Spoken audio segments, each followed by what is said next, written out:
Hello, everybody.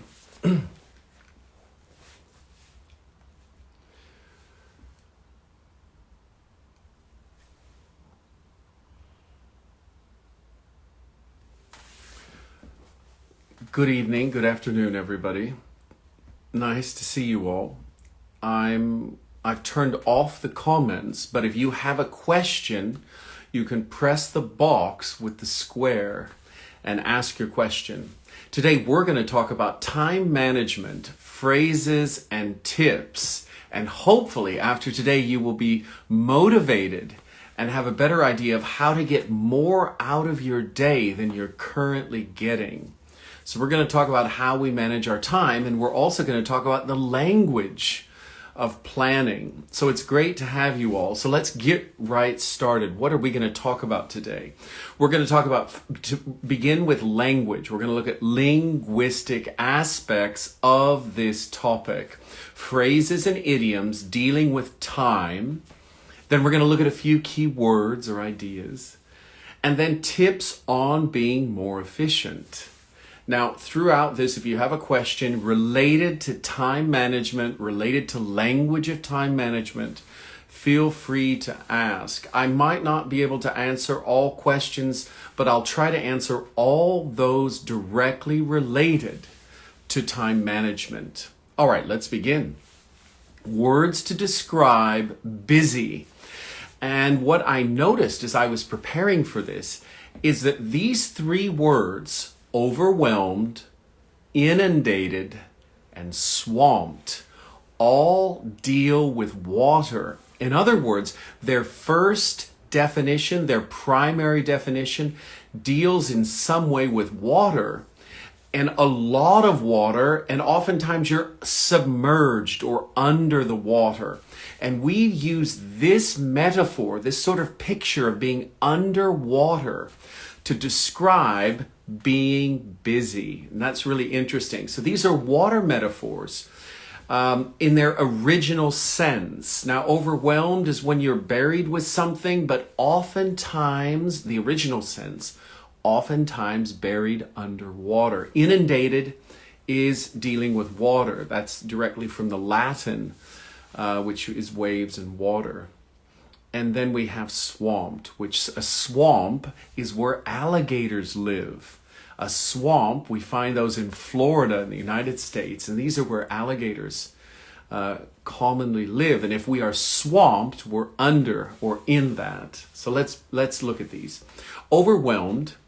I've been overwhelmed with work. So instead of saying I'm busy, I can say I've been overwhelmed or I am overwhelmed. I don't know why I put present perfect, but you can use all tenses. I've been overwhelmed with work. Number 2, inundated. Inundated. This is a bit tricky. Let's try it again. Inundated. We've been inundated with complaints from customers. We've been inundated with complaints from customers. And finally, informally, swamped. I've been swamped at work. I've been swamped. That means you've been very, very busy. All right. Some of those might be new, but I hope you can remember them by associating them with water. And so I try to do these associations, as this is one pedagogical trick to remember words, especially difficult words. These are advanced words, or at least upper intermediate. All right, here we have more pedestrian or normal, informal phrases. A pedestrian, by the way, is someone who is walking, but we use this term in a very, I can say, advanced sense. If something is normal, we call it pedestrian. Very interesting. I'm underwater. This is again another reference to water. I'm underwater at work. If you're in over your head, oftentimes water is in over your head can mean two things. Well, it actually means you're not prepared for work, so that's slightly different. Okay, the next one, I've got a lot on my plate. Now, a plate is what you eat from at dinner.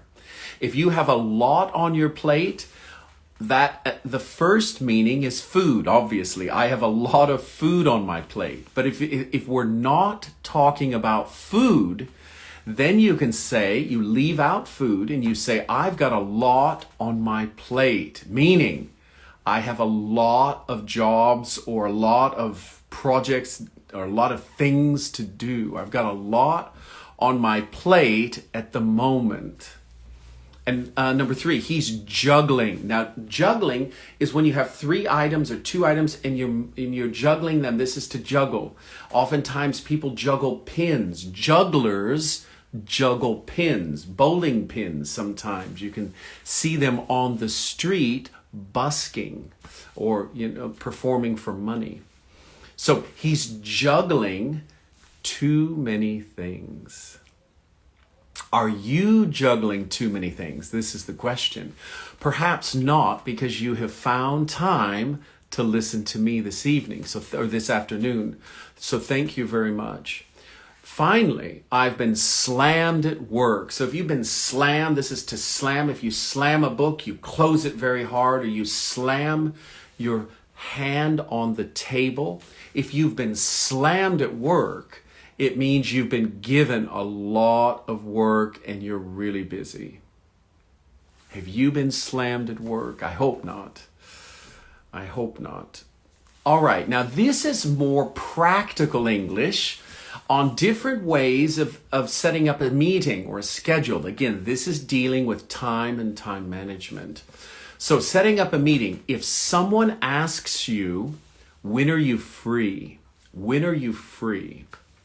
You can say, okay, if you're free, here are different ways to say it in native English. These are the ones I use sometimes when someone asks me. I'm flexible. Or I've got a flexible schedule. That means you can decide. It's up to you. So you tell me when you're free. Now, this is the most sort of formal and sophisticated. I'll defer to your schedule.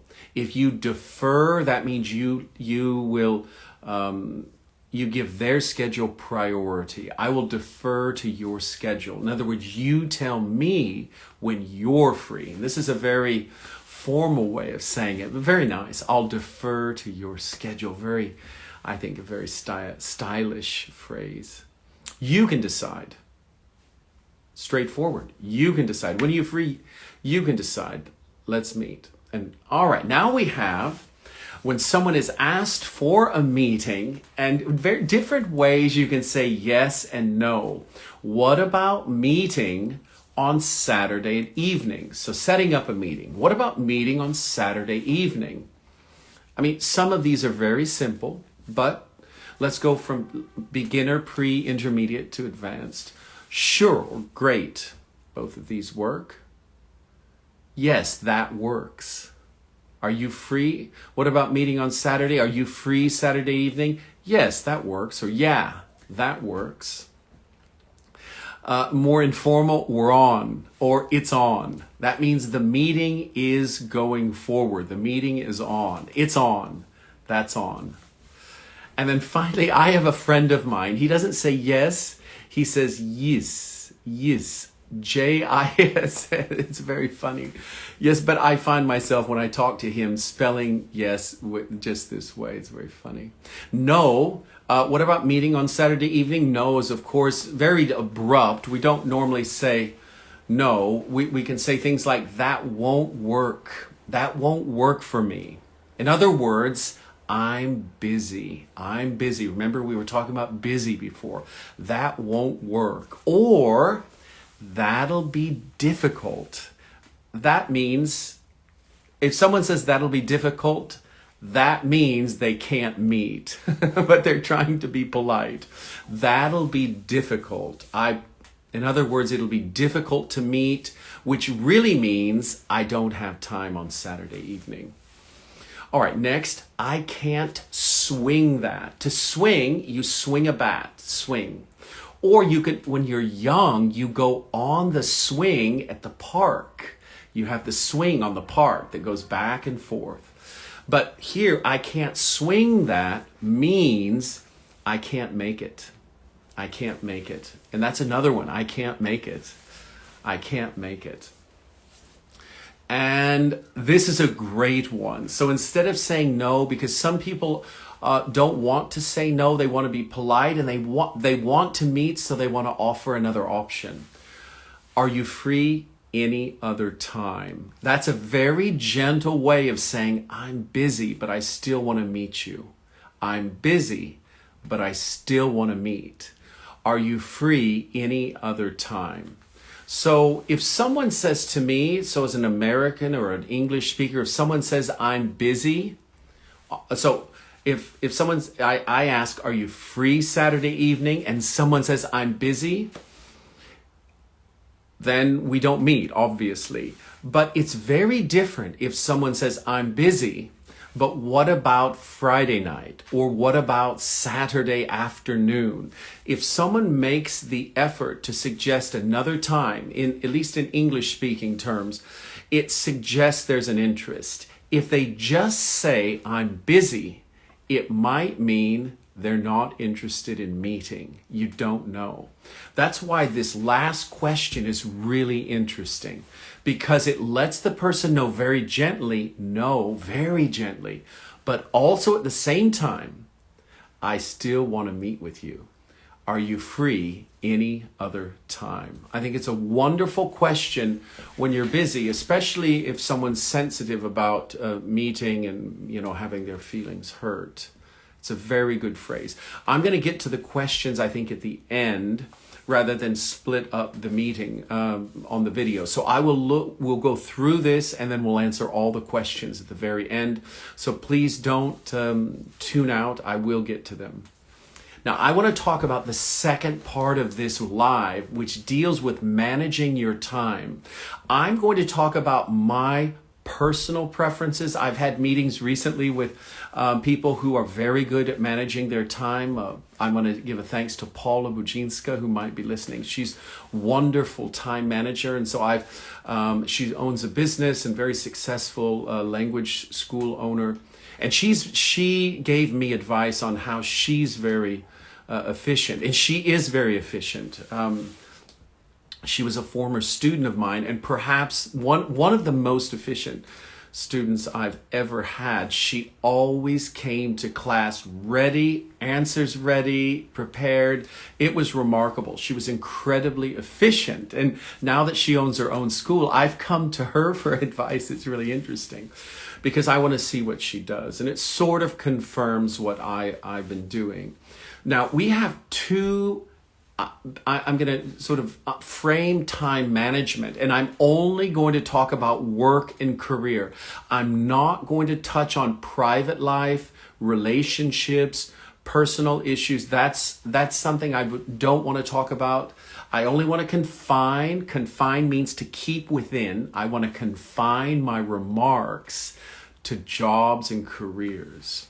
So that I think we need to distinguish or tell the difference between urgent and important. Urgent and important. So there is something, interestingly, Dwight Eisenhower was a World War II general. He was also a president of the United States. And he said something that's really interesting. And it's sort of, I sort of follow these principles. The urgent are not important, and the important are never urgent. And then he says, I underline it here, whenever our affairs seem to be in crisis, we are almost compelled to give our first attention to the urgent present rather than the important future. And that's what I want to distinguish between urgent and important. So, what's important for your career? What's important for your future? I think you need to, first of all, Ask very seriously that question. Obviously, many of you already have. So you have to have an answer to that. I'm going to answer those questions for me now I will be the example through this, but you need to ask these questions, because if you don't know clearly, you will never be efficient with your time. So for me, writing and publishing is very important, probably the most important. Teaching at university is my full-time job. That's also important. And then producing Instagram content like this. This is, for me, important. So these three things are important. And so the question becomes, do I give my time, my best time, to these events, which are important for my future? Or am I constantly tending or doing urgent things that are, urgent because of deadlines and emails and other things that might not be one of these three things? So here's the question to ponder. I want to talk about it a little bit longer here. Are you regularly giving the most productive time of the day to that which is most important to your future, or that which is most urgent? So most important is the best, most urgent is what we often do. In other words, we're always in crisis mode. We're always finishing things at the last minute, and we never have time to do things that are important. So what's important for me? So first, and I think you have to have two questions. What's important for your future, and when do you work best? So I work best the first 6 hours of my day. I'm very creative. Ideas flow, and I'm able to produce interesting content. You see some of it on YouTube. On Instagram, the videos and some of the lives. I think about these and they come to my mind often in the morning. And writing, I'm writing in the morning and I'm publishing regularly. So I sort of make time for this, even if I'm busy with other things. I schedule this time and I don't allow things or people to interfere. You have to really be determined to keep the best times of the day, if possible. Not every day. I know it's not possible every day, but to keep the best times of the day for what's important for your future. Because if you don't do it, nobody else will. And suddenly you're busy, busy, busy. And 3 years later or 1 year later, you're not any more further along on what's important. Now, let's make a real example here. For many of us listening, what's important is your English, because English will allow you to get into a better university, perhaps a Western university. Not all Western universities are the best, but a lot of you want to do this, because I get emails or messages stating so. But learning English is important for a better job or a better education and then a better job.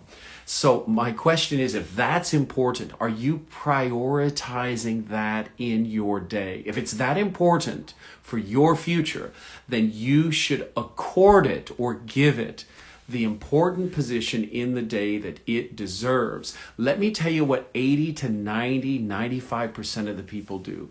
They wake up, they understand they didn't do this homework or that homework, or they have this job to do that they put off till the last minute. And they never get to do the important things because they're always doing last minute urgent things. And I'm going to suggest that you have to change that pattern, because it will continue until you deliberately change it.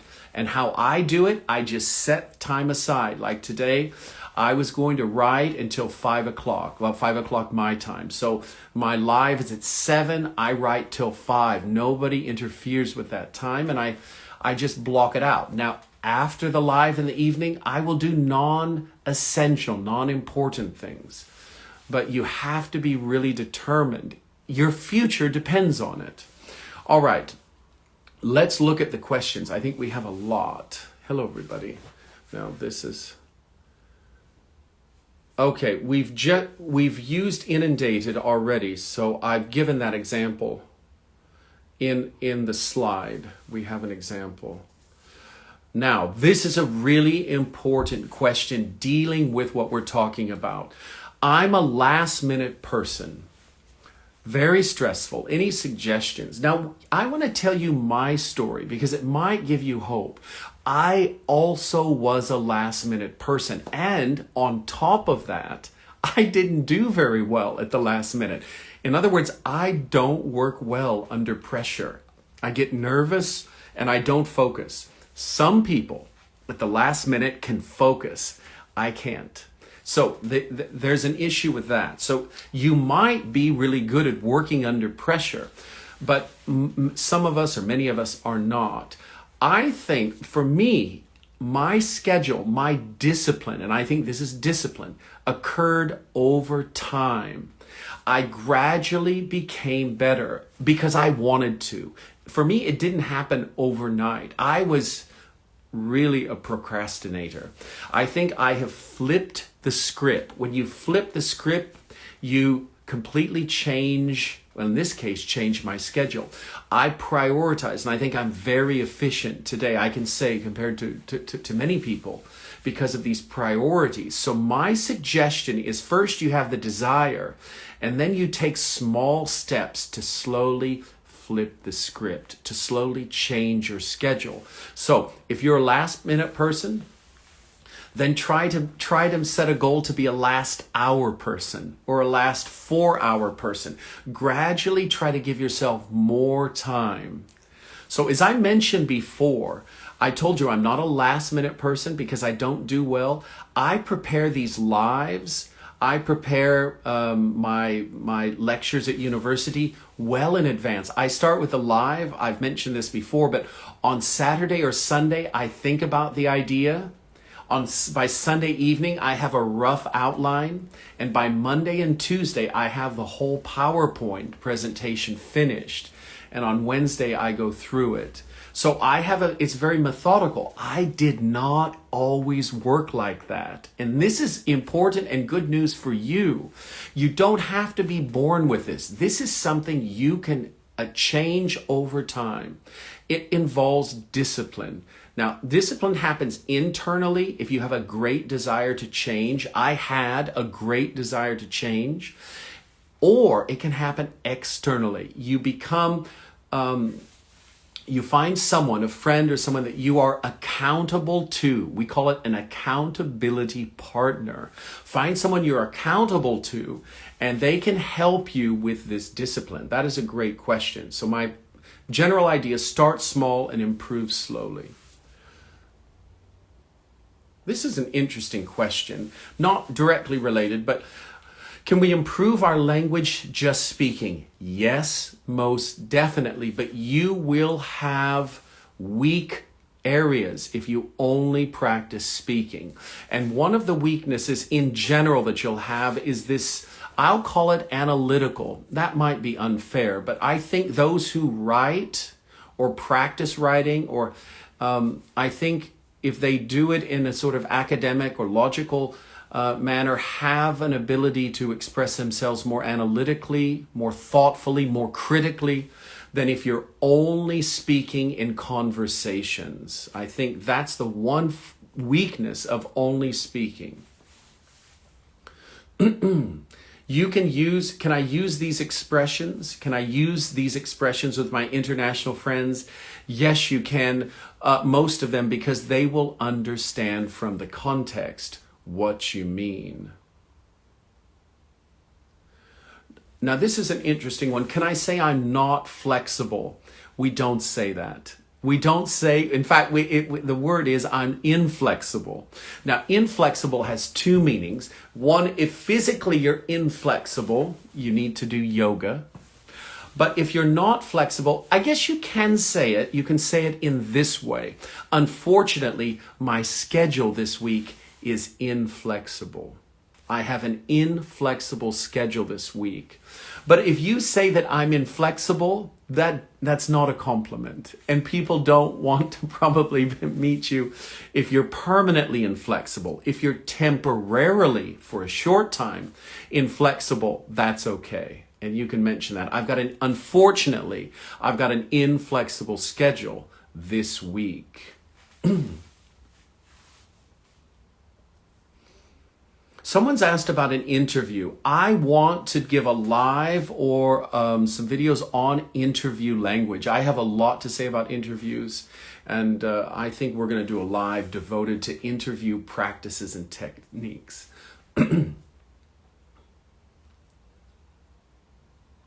Okay, someone's asked, what does it mean last minute person? A last minute person is someone who does things at the last minute. We call these people, there's a big word, procrastinator. Are you a procrastinator? Do you put things off until the last minute? Many students are procrastinating. They do their homework at the last minute. Sometimes it's unavoidable. Sometimes it happens, but I'm suggesting that you develop good habits early. Don't always procrastinate. All right. Good question.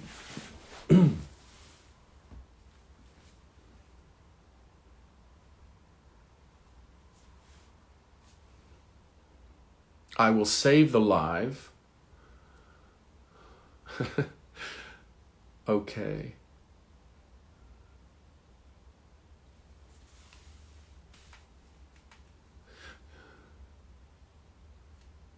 Oh, someone's asked me to repeat something, but I don't remember what they want repeated. Apologies. If you could write down what you'd like repeated, I will repeat it. That's very nice.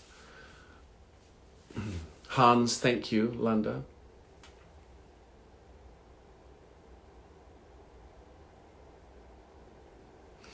Okay, I want to address this because a lot of people are asking.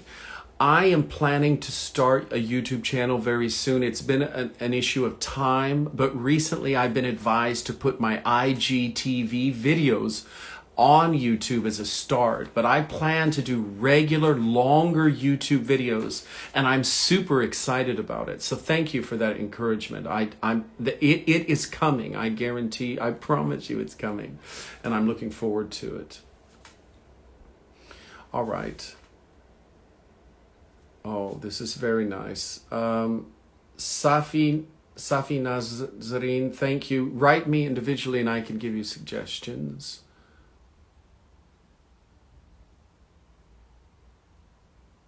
A lot of people have asked about essays, how to write an essay. I'm going to do a live on how to write an essay. I think that a lot of people have questions about this, or at least some have written me about it.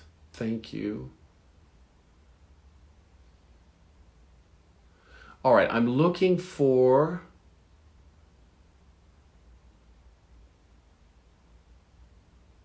That's really funny. Okay, I'm looking for questions here. All right, someone has asked, how can I improve my English accent and grammar? And that leads me to this. Don't forget, on Saturday, the pronunciation course is starting. It's free. I will only ask you to invite your friends. That will be your payment. But we're going to start this on Saturday, and we're going to run it every Saturday, and we're going to go through all of the issues. It will take some time. We won't address all issues in one meeting, but over the course of the year, we will address all of the main issues that you're dealing with accent and pronunciation. So join me on Saturday. I think this is going to be a really exciting and interesting opportunity for most of us. And tell your friends, please. All right.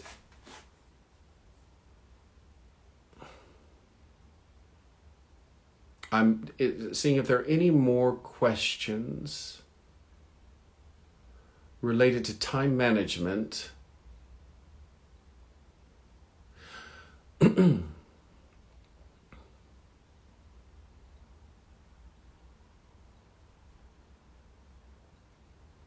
I will talk about interviews, yes.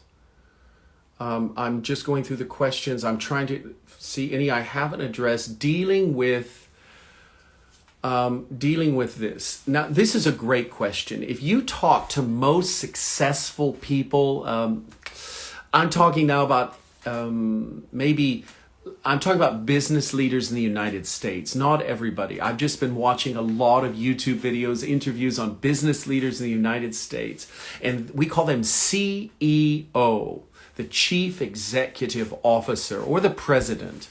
Do you know what all of them have in common, at least the ones I've been listening to? They all get up early. Now, that doesn't mean you won't be successful in your field if you get up late. Many artists get up very late and they work very well at night. So everyone's different. But I know that a lot of successful people have mentioned this early morning rise. And the reason early morning is good is the same reason late at night is good, is because it's quiet. Society, the city stops buzzing and you're able to think clearly as the nighttime either is appearing or is sort of leaving us in the morning or at night. You have this moment to think and things quiet down. And I think so late at night or early in the morning are great moments to think or ponder or meditate. And I would encourage you to try to use those times to be creative. Those, I think, are really creative times because when your mind is swimming with ideas and things to do, and I've got to be here and there and everywhere, it's hard to be creative. But when children go to sleep and you're left sort of alone in your own thoughts, you have a moment to think, hopefully creatively. All right, I think we're nearly finished. Let me just see here. Yes, wow, lots of questions, great. Oh, this is a good question. What is the opposite of a last-minute person? Someone who's disciplined, who plans ahead. If you plan ahead, you're not a last-minute person. A disciplined person. Someone who is, very organized. That might be another antonym of last minute or procrastinator. Inflexible means not flexible. So that means I can only meet at this time. I cannot meet any other time. I'm inflexible.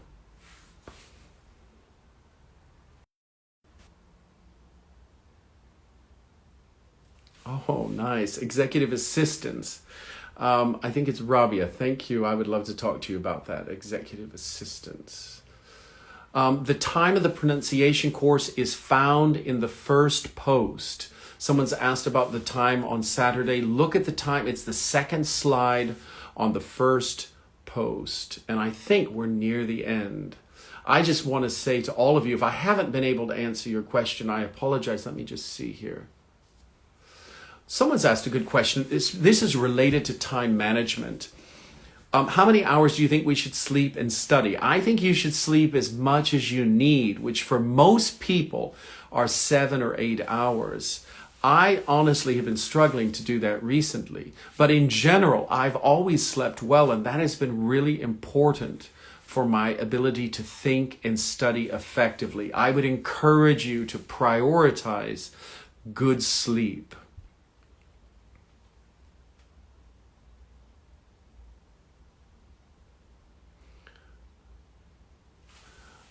Okay, one last question, and then we're going to dismiss, I think. Do you plan your next day and write down your plan? This is a great question.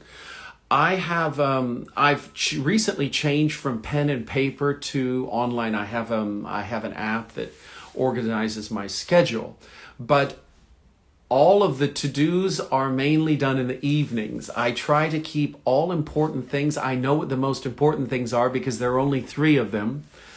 And so I do that first thing. And in the evening, I will look at my to-do list or make my to-do list.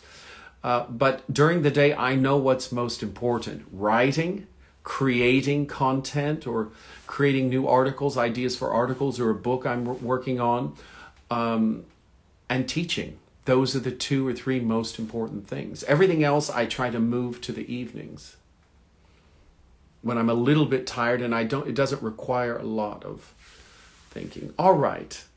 I think we are